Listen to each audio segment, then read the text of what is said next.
Savage. For this life I cannot change.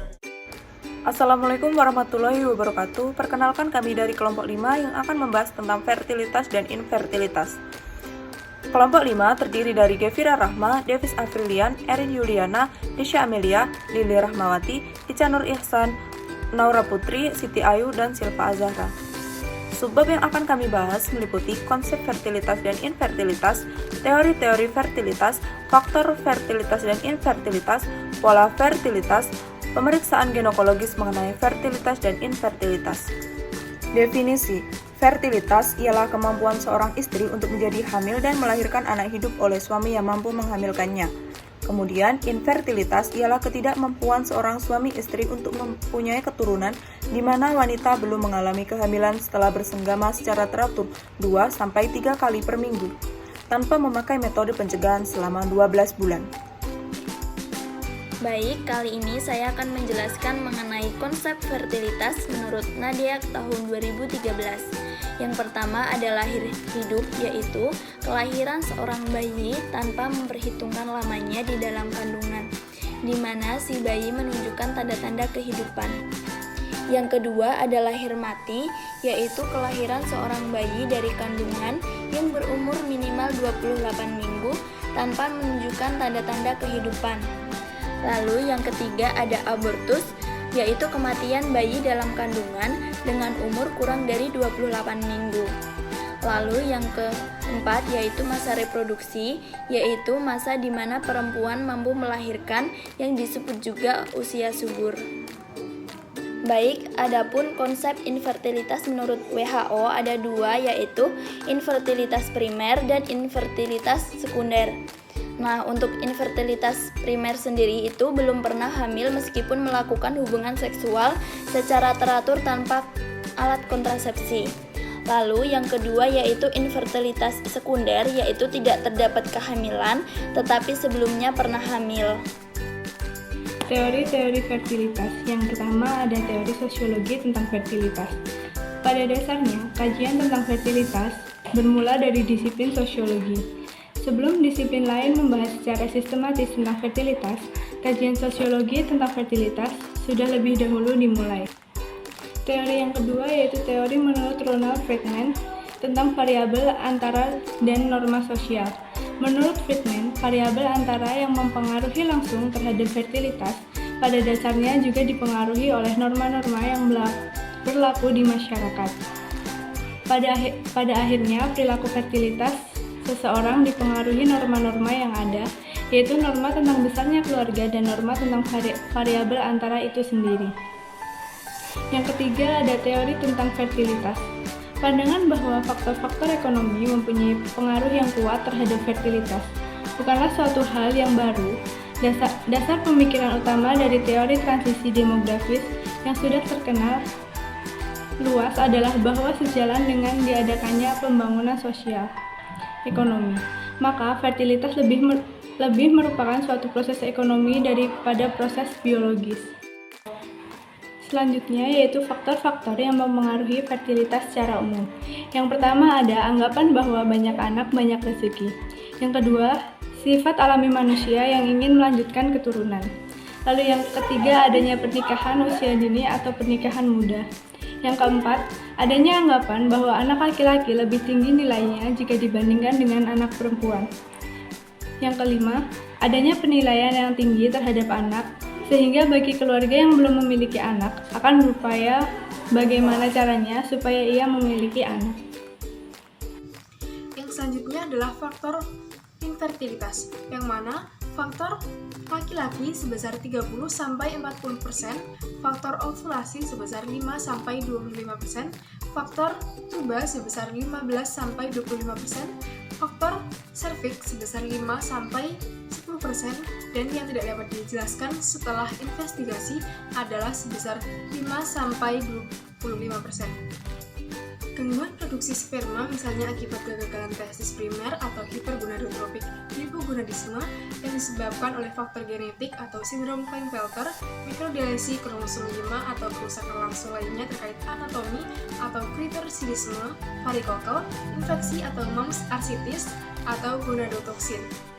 Faktor wanita, gangguan ovulasi. Terjadinya anovulasi dapat disebabkan tidak ada atau sedikitnya produksi gonadotropin relasi hormon atau GnRH oleh hipotalamus 40% kasus, sekresi hormon prolaktin oleh tumor hipofisis 20% kasus, PCOS 30% kasus, dan kegagalan ovarium dini 10%. Kelainan anatomis yang sering ditemukan berhubungan dengan infertilitas adalah abnormalitas tuba Fallopi dengan peritornium, faktor serviks, dan faktor uterus. Nah, yang selanjutnya adalah miomi uteri.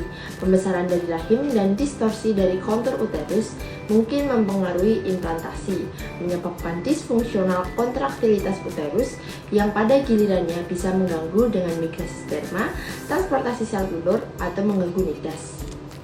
Selanjutnya adalah kelainan endometrium seperti adanya polip, endometritis, hiperplasia, dan pelengketan intrauterin atau yang biasa disebut dengan sindroma asperma.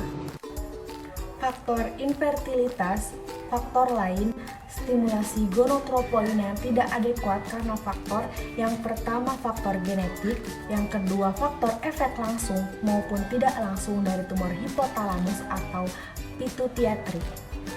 Yang ketiga, penggunaan androgen, oksigen, misalnya danazol, methyleteusteron, atau penekanan pada sekresi gonotropoin. Dan yang terakhir, faktor umur. Lalu ada pola fertilitas. Yang pertama, pola kelainan berdasarkan umur. Yang kedua, pola fertilitas menurut perkawinan. Dan yang ketiga, pola fertilitas khusus menurut bariatri. Yang selanjutnya adalah pemeriksaan ginekologis mengenai fertilitas dan infertilitas. Yang pertama ada analisis sperma, yaitu pengukuran kadar hormon estradiol yang berfungsi untuk mempertebal dinding rahim. Gunanya mempersiapkannya sebagai tempat bertumbuhnya janin. Apabila kadarnya rendah, itu menunjukkan fungsi estrogen yang baik. Jika kadarnya tinggi, itu menunjukkan adanya kista fungsional atau kurangnya cadangan sel telur. Yang kedua ada ACA immunoglobulin G, yaitu antibodi antifosfolipid yang berperan dalam progresi aterosklerosis dan trombosis, serta berkaitan dengan terjadinya keguguran berulang, stroke, dan komplikasi vaskular lainnya. Yang nomor 3 ada ACA immunoglobulin M. Ini juga sama seperti yang tadi ACA immunoglobulin G. Selanjutnya ada yang keempat yaitu beta HCG serum. Ini untuk mengetahui kadar beta HCG dalam serum. Yang kelima ada chlamydia immunoglobulin G. Ini untuk evaluasi kemungkinan infeksi chlamydia. Yang keenam ada chlamydia immunoglobulin M sebagai indikator infeksi chlamydia akut. Yang ketujuh ada CMV aviditas immunoglobulin G. Ini merupakan pemeriksaan aviditas yang diperlukan untuk memperkirakan kapan infeksi itu terjadi. Yang ke-8 ada CMV immunoglobulin G. Ini juga dilakukan untuk mengetahui adanya antibodi immunoglobulin G terhadap sitomegalovirus. Yang ke-9 ada CMV immunoglobulin M, yaitu pemeriksaan dilakukan untuk mengetahui adanya antibodi immunoglobulin M terhadap sitomegalovirus, evaluasi kemungkinan terjadinya CMV akut juga. Terus yang ke-10 itu ada D-dimer, yaitu teks penegasan untuk deteksi disseminated intravascular coagulation. Nah, yang ke-11 ada estradiol atau E2. Itu sebagai pengukuran kadar hormon estradiol yang berfungsi untuk mempertebal dinding rahim. Gunanya untuk mempersiapkan dinding rahim sebagai tempat bertumbuhnya janin.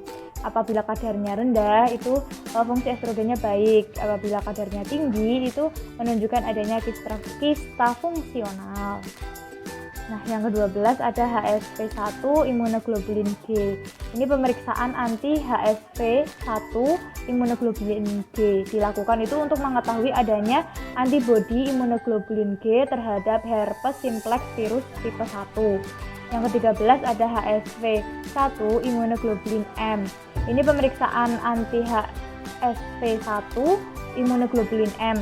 Dilakukannya untuk mengetahui adanya antibodi imunoglobulin M terhadap herpes simplex virus tipe 1. Yang ke-14 itu ada HSV2 imunoglobulin G. Ini dilakukannya untuk mengetahui adanya antibodi imunoglobulin G terhadap herpes simplex virus tipe 2. Terus ada yang ke-15 ada HSV2 imunoglobulin M. Ini diagnosis infeksi herpes simplex 2 akut. Yang ke-16 ada LH, yaitu pemeriksaan untuk mengukur kadar luteinizing hormon atau LH. Bila LH-nya lebih besar daripada FSH adalah indikasi PCOS. Nah, yang ke-17 itu ada progesteron atau P4. Ini pengukuran kadar hormon progesteron yang diproduksi di ovarium dan berfungsi untuk memberikan pasokan darah serta nutrisi ke dinding rahim hingga maksimal. Yang ke-18 itu ada prolaktin. Itu pengukuran kadar hormon prolaktin. Selanjutnya yang ke-19 itu ada testosteron. Ini pengukuran kadar hormon testosteron yang paling penting dalam proses reproduksi dan pada pria dihasilkan oleh sel Leydig atau testis.